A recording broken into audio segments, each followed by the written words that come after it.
was almost true. Her water was almost blue. The damage was almost next to. And on a good day, that old car will run. Well, I guess war without death is just like jelly and bread. Well, is it all in the twist of language, or is it only in my head? Yeah, but I've been rolling on like a three-legged dog in a sun-baked dust bowl heats. Wave by your sweet gray sword, can I get a little shade, or I will be making this highway my gray, my gray. Oh, but I'm gonna go get my weary bones. Yeah, I'm gonna go get my weary bones. Good morning. This is Arthur Bush. You're listening to Radio Free Flint. This is the first of hopefully many more to come of the Tiny Music Cast series. This one is entitled Flint Water Crisis Songs. These are songs that are written about the Flint Water Crisis by singer-songwriters from coast to coast. Our first guest is Antje Duvekot from Boston. Antje's a German-born singer-songwriter, and she wrote the song Flint, Michigan that you were just listening to. And I want to thank her for taking time out of her schedule to help us here at Radio Free Flint as we try to draw attention to the Flint water crisis that's still ongoing some 5 years later. Antje, welcome to Radio Free Flint. Oh, you're welcome. I just discovered your podcast and I really love it. Well, thank you. Tell us a little bit about yourself. So I'm originally from Germany, and I was transplanted when I was 13 from Germany to Delaware because my parents divorced and my mom moved to America. So I speak German and I have some sense of Germany, but I've been in the United States for a long time now. And I've been a singer-songwriter ever since the end of 2000 or so. I've been doing this for about 20 years for a living, singer-songwriter. Now, you've played at some pretty amazing places. One of the places that jumped off the page was the Newport Folk Festival. Yeah, that was exciting to share, to play that stage. There's been a lot of very accomplished people who started their careers there. Yeah, most notably Bob Dylan went electric there. That was my biggest, I felt the most excited about that connection. Now, how would you describe your genre of music? I always find it really hard to describe because I just do what I do. That comes from what I feel. I suppose it would fall into confessional singer-songwriter music, maybe sort of modern acoustic folk. I write a lot about myself and but I do it with a guitar, so I think that's why it just falls under the folk umbrella. But it's not so much folk in that traditional sense as a more contemporary one. Now, your music, you're well known on the East Coast of the United States, particularly in the Boston area. Yeah, I think I'm in Boston. Boston is my main base. And you've won numerous awards. Could you tell us a little bit about those? I don't know what to say about the awards. The other people decided that they liked my songs, I suppose. It's actually more that it's hard to talk about art sometimes. Like, I don't know. I heard when I play a show, people always introduce me by the awards, and to me, the awards are such a minor part of my story. Do you know what I mean? So maybe that's why it seems like a strange a question I'm having a hard time fielding. Well, it's a credential, if you will. Yeah, I suppose. So in any event, you won a bunch of those. Why did you write this song, and what were you trying to say? Yeah, so a lot of my writing comes from a place of needing to get something important out. And it often starts with a mixture between my own experience and my having consumed like a news story or a documentary or something that made me, feel like this is important and I want to give it more of a voice. So that song, it comes out of kind of a sense sense of outrage about poverty in America and the way that people really get extremely disenfranchised in this country in a way that they are kind of powerless, and that the elites can often just either discard them or play games with their lives. It just it's an issue that I've always really cared deeply about. And then maybe add to that a little bit that as an artist, I myself have been through periods of really true financial insecurity. And so I think it's even a bit of a mix where I know what it's like to live on the edge, and at the same time, I don't know what it's like to be entirely powerless. So I think artists are interesting because they kind of exist on this like socioeconomic borderline, because in a way, like I certainly have been in places in my life where I've felt at the mercy of, it's just an issue I really care deeply about, and the man, so to speak. I'm not sure if I'm saying that really well, but the elites just they don't even really know what it's like to live on the edge. And focusing the camera a little bit more on Flint, Michigan, what was it about that situation that that touched you? Yeah, so it just seemed like such an extreme dismissal of human life and the import and value of people. Callous, especially the part where the water was definitely bad and the people realized it was bad. And yet the officials would kind of dismiss their experience. So it sort of almost struck me as like a gaslighting, you know, like that's that term from psychology. It just felt like they were being gaslighted about what the truth even was. And it just made me extremely angry. The song not only was I mean, the message that you were trying to send obviously was that this is morally wrong. Yeah, and so in the song, I think I kind of almost take on the voice of the officials and saying like, oh, this is no big deal. So like the water was almost blue, the story was almost true, the damage was almost next to none. All those lines refer to, oh, this is no big deal. Like, and you almost can believe it. You're like, oh, okay, everything's fine. And then the next line, on a good day, that old car still runs, is kind of debunking that. So it's sort of like saying everything's actually not fine. Like the car only runs some of the time. And this is actually what it's like to be poor too, is that, you know, things are not quite right. And then some of the later lines are referring to a lot of the lying, a lot of the kind of deception and lying about the water crisis. Like, let's see, what's some of the line? I've got dust in my eyes from all your sugar and spice. It's sort of like they keep like sugarcoating it and like making it seem like everything's fine, but like the sugar and spice is turned to dust and it's like clouding my eyes and it's hurting me. So I don't know, I write in kind of a little bit abstract ways, but that's kind of what I was meaning to say with those lyrics. Well, let's listen to some more. Let's listen to some more of your song. Sure.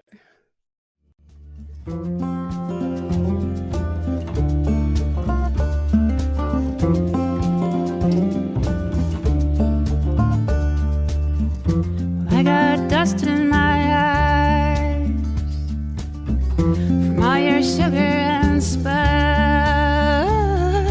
and I'm one penny too short of ever getting your joke. So take your pie in the sky, sweetly cover your eyes. You can take the red of blood and paint it black. That would be one way to cover your tracks. Yeah, yeah, but I've been rolling on like a three-legged dog in a sun-baked dust bowl heats. Wave by your sweet grace way. Can I get a little shader? I will be making this highway money gray. Oh, but I'm not gonna let my weary bones say.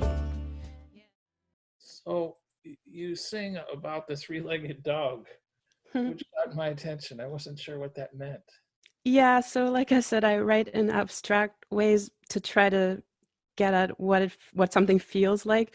And so I think feeling exposed and on the edge in terms of just a safe existence, that might feel like being a three-legged dog on a sunny highway, and you just need some shade. So, shade in a good way. Just need like a refuge. So that's kind of where that came from. Yeah. Obviously, you sing about all kinds of other subjects.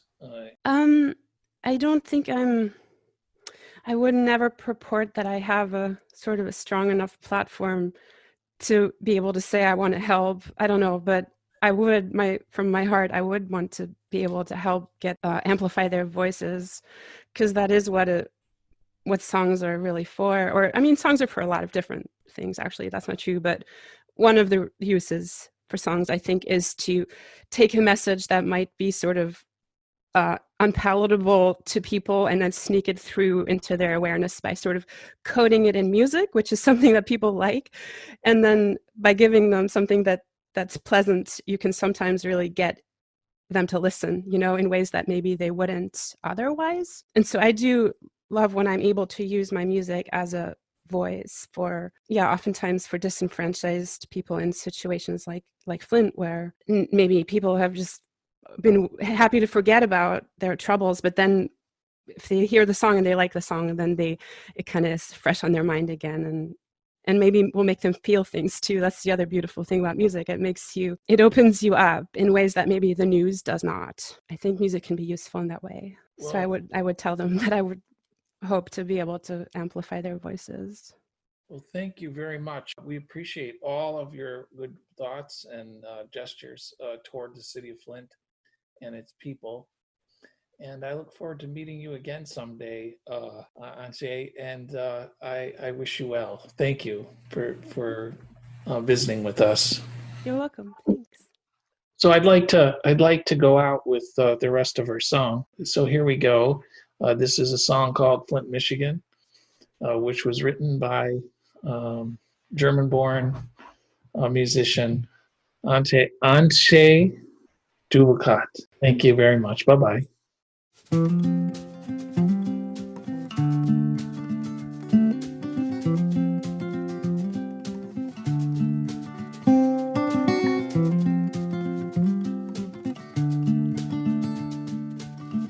The story was almost true.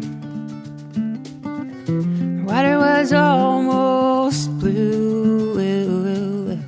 The diamonds was almost next to none, and on a good day that old car will run.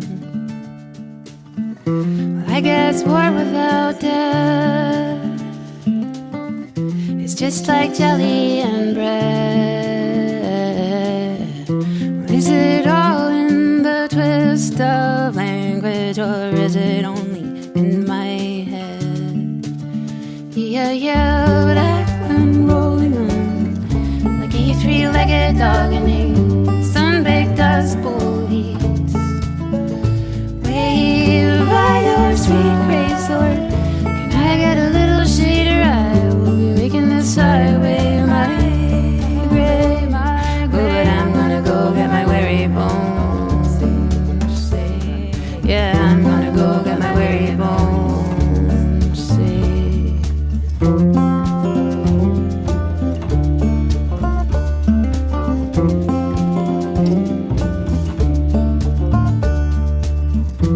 I got dust in my eyes from all your sugar and spice,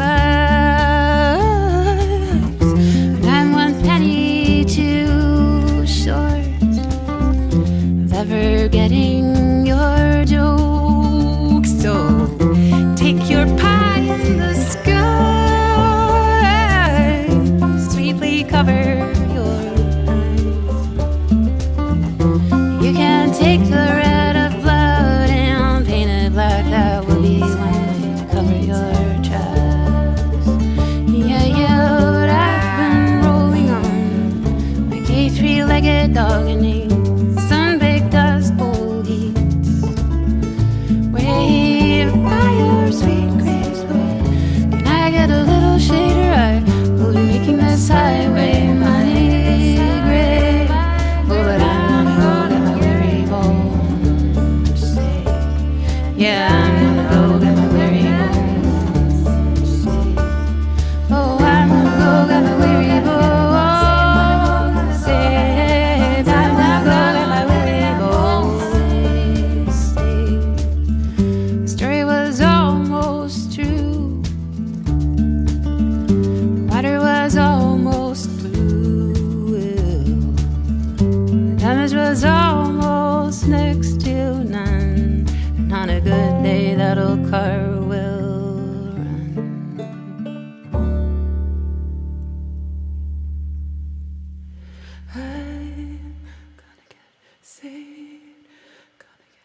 Now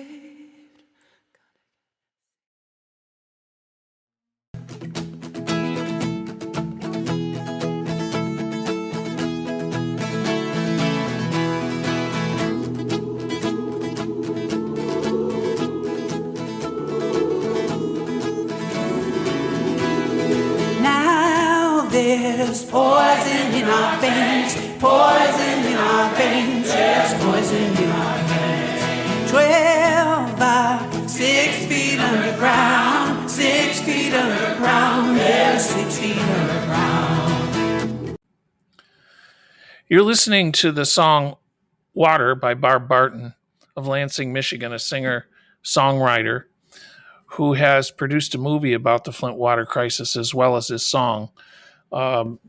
We interviewed her and asked her why she wrote the song, and I think you'll find her story quite interesting.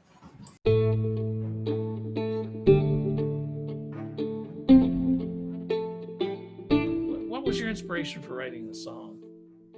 My inspiration was the people of Flint.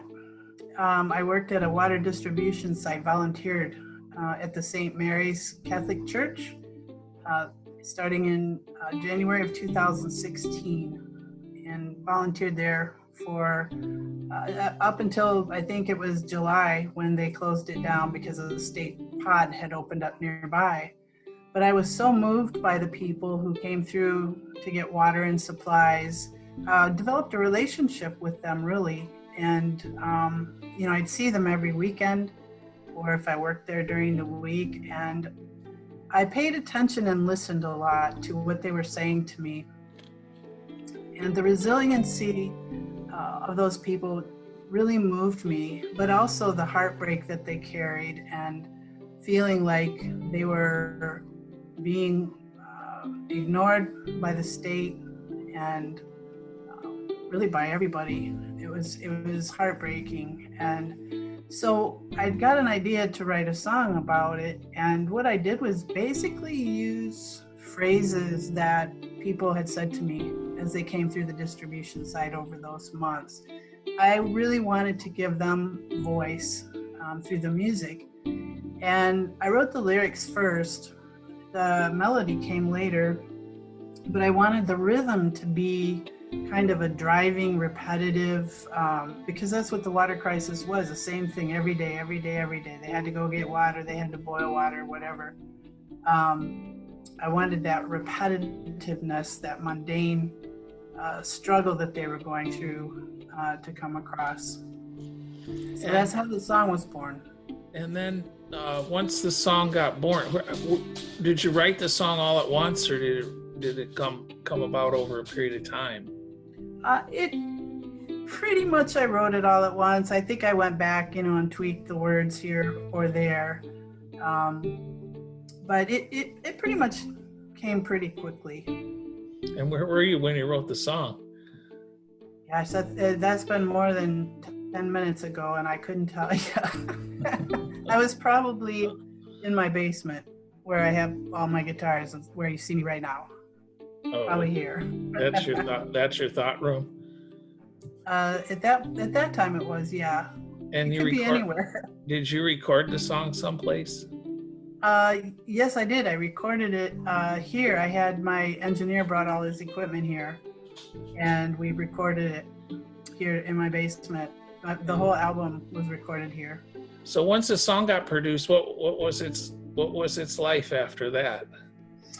The life after that, I did a CD release concert at the MSU Community Music School, and I might add that I really wanted to have a choir from Flint sing on the song with me.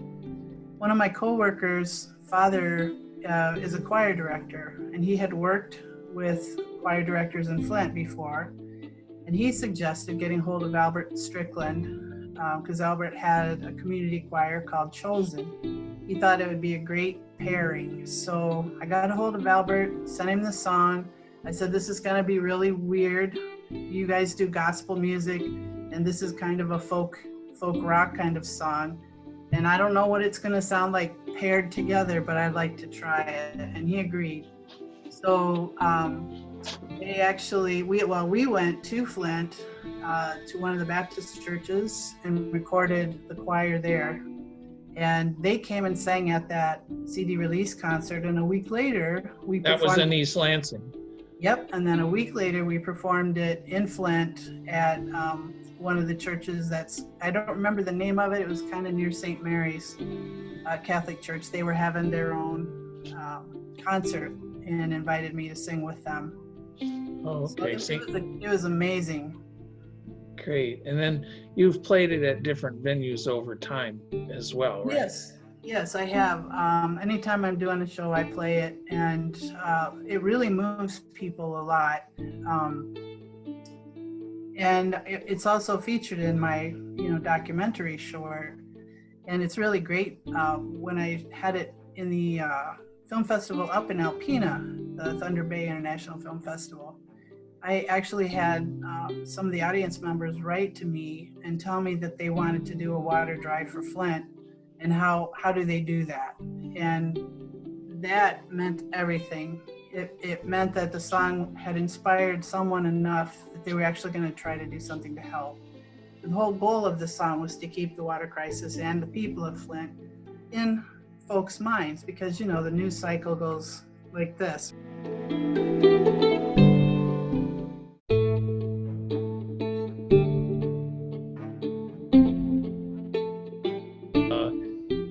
Is there something special about this song for you personally, besides just, is there something about the song that you particularly like?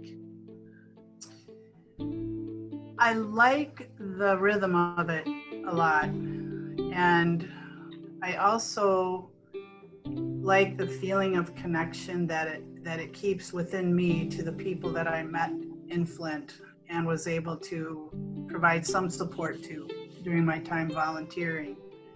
And I absolutely love the choir singing with me because most of the people in the choir, I think Albert doesn't live in Flint anymore, but his family members, I believe, do. But most of them, the Stricklands are a large family and well known.